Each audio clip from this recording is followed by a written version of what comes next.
Hello, dear children. Let us learn Standard 8th and 9th Chemistry ICSE syllabus Atomic Structure. In this video, our objective is to learn the following topics: atom, discovery of electron, properties of cathode rays, discovery of protons, properties of anode rays, and plum pudding model. Children, what is an atom? Generally, we define an atom is the smallest particle of an element that exhibit all the properties of that element. And we know very well that atoms are the fundamental building blocks of all types of matter. The physical and chemical properties of matter are determined by atoms. It is the atom of an element that takes part in chemical reaction. But what is an atom made up of, and what about its structure? Let us learn. So let us start today's session with the topic discovery of electron. Okay, children, who discovered electron? William Crook. Okay, William Crook. William Crook was the scientist, British scientist who discovered electron. He performed an experiment. So what was the experiment? He took one discharge tube. So what do you mean by discharge tube? This is the discharge tube. Okay, what do you mean by discharge tube? A discharge tube is a hard glass tube. It is a hard glass tube fitted with two metal plates. These are the two metal plates. Okay, and they are called as electrodes. One is we are having two electrodes here. One is your cathode, another one is your anode. Cathode is connected to the negative terminal and anode it is connected to the positive terminal. Okay, and here we are also having one vacuum pump. Now what is the use of this vacuum pump? With the help of this vacuum pump, the gases can be pumped out. Okay, the gases can be pumped out. Now, he performed the experiment like this. First of all, he filled this glass tube with gases at very low pressure. What was the pressure, children? It was 0.01 mm of Hg.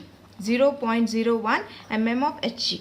And inside this discharge tube, the voltage was very high, that is 10,000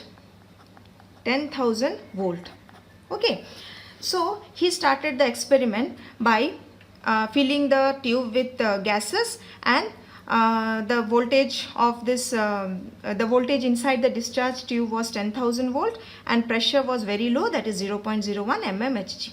He observed that when the experiment was started, he observed that the gases which were inside this discharge tube, they started to flow from cathode to anode. Okay, they started to flow from cathode to anode in the form of rays, that is blue rays. Okay, since these rays were moving from cathode to anode, so they were called as cathode rays. Okay, they were called as cathode rays. Later on, the properties of the cathode rays were discovered by the scientist J.J. Thomson. J.J. Thomson. Okay, he studied the characteristics and the constituents of cathode rays, or we can say that the properties of cathode rays. Now, what he observed? During his experiment, he observed that cathode rays are always moving in a straight line. Okay, cathode rays are always moving in a straight line. That is, from cathode to anode it's moving, and it's moving in a straight line. Now, second thing that he observed was when he took negatively charged plate and positively charged plate, and when he kept those two plates in the path of the cathode rays, he observed that since cathode rays are negatively charged particles, so they were moving towards the positively charged, or we can say that they are inflected towards the positive field and deflected from the negative field. Okay. He also found that when an object is placed in the path of the cathode rays, a shadow was cast behind the object. Okay, a shadow was cast behind the object. He also studied that when a paddle wheel was placed in the path of the cathode rays, the paddle wheel started rotating. Okay, the paddle wheel started rotating. Okay, so he also found that these cathode rays are possessing kinetic energy. Okay, these cathode rays are possessing kinetic energy by this experiment. Okay, because these cathode rays were able to move or rotate the paddle wheel. Okay, so let us summarize some properties of cathode rays.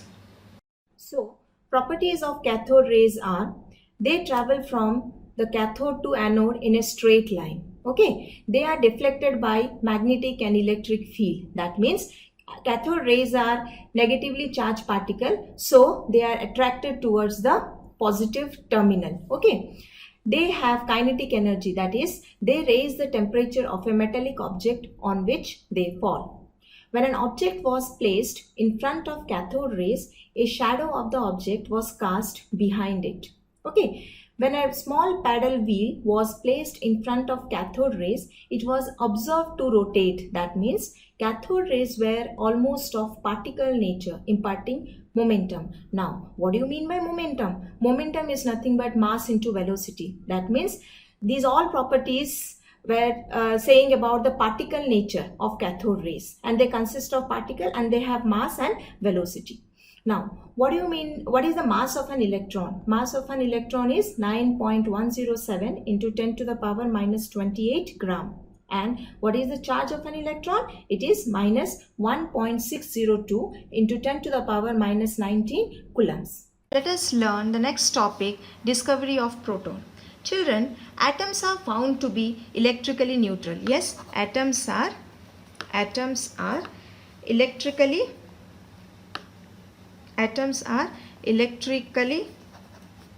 neutral. That means if they are having negatively charged particle, then they must contain positively charged particle also, and the negatively charged particle should be, the number of negatively charged particles should be equal to the total number of positively charged particles. Yes or no? So this realization led to the discovery of proton. That is, the other name of proton is canal rays. So who discovered proton, children? Goldstein. Okay, Goldstein discovered proton. Now he performed an experiment. So what was the experiment? He did the same arrangement, that is a discharge tube, a vacuum pump, okay, and electrode, that is cathode and anode. The anode was connected to the positive terminal, cathode was connected to the negative terminal. So now what he did is, instead of cathode, he took perforated cathode.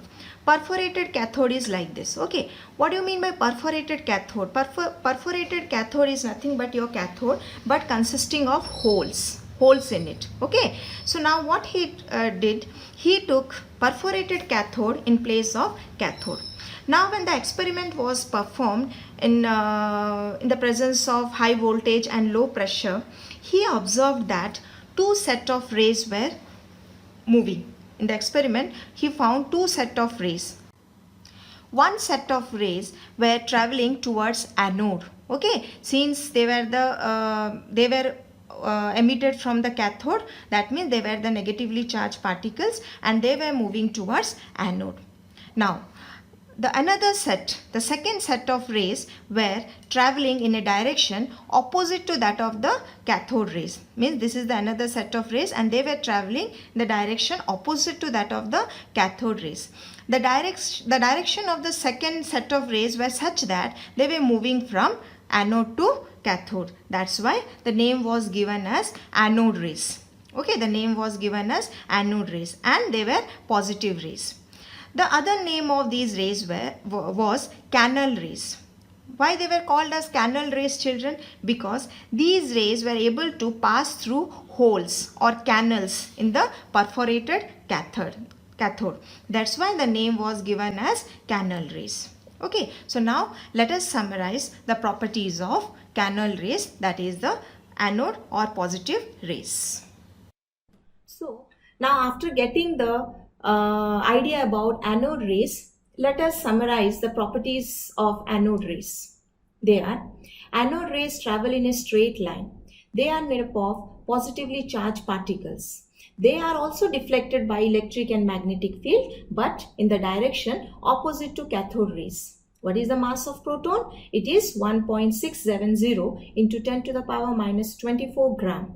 And what is the charge of proton? It is nothing but equal to plus 1.602 into 10 to the power minus 19 coulomb. Children, cathode rays are negatively charged particle, so charge of electron is given as minus 1.602 into 10 to the power minus 19 coulomb, but anode rays are positively charged particles, so here charge is given as plus 1.602 into 10 to the power minus 19 coulombs. Now let us learn the next topic, that is plum pudding model. After the discovery of electrons and protons, J.J. Thomson proposed plum pudding model. So this plum pudding model was proposed by J.J. Thomson. According to this plum pudding model, an atom is considered to be a sphere of unit positive charge and electrons were embedded on it. Electrons were embedded on it like your plum in your pudding. Okay, and the total number of positive charge is equal to total number of negative charge present in an atom, so that an atom as a whole is electrically neutral. Okay, and also the mass of an atom is considered to be uniformly distributed. The mass of an atom, that means the distribution of electrons and protons were uniform. Okay. Now, let us discuss the ratio of the charge to mass of the particle, that is E by M of cathode rays and anode rays. Okay, in case of cathode rays, the ratio of the charge to mass of the particle, that is the E by M value, is given as 1.76 into 10 to the power 11 coulomb per kg. Okay, coulomb per kg. That means here the value does not depends upon the nature of the gas taken, okay, and the metal performing the cathode. But in case of anode rays, the E by M or the charge to mass ratio differs from gas to gas. Okay, differs from gas to gas, and its value is much less than that of an electron. Okay, this is all about your plum pudding model.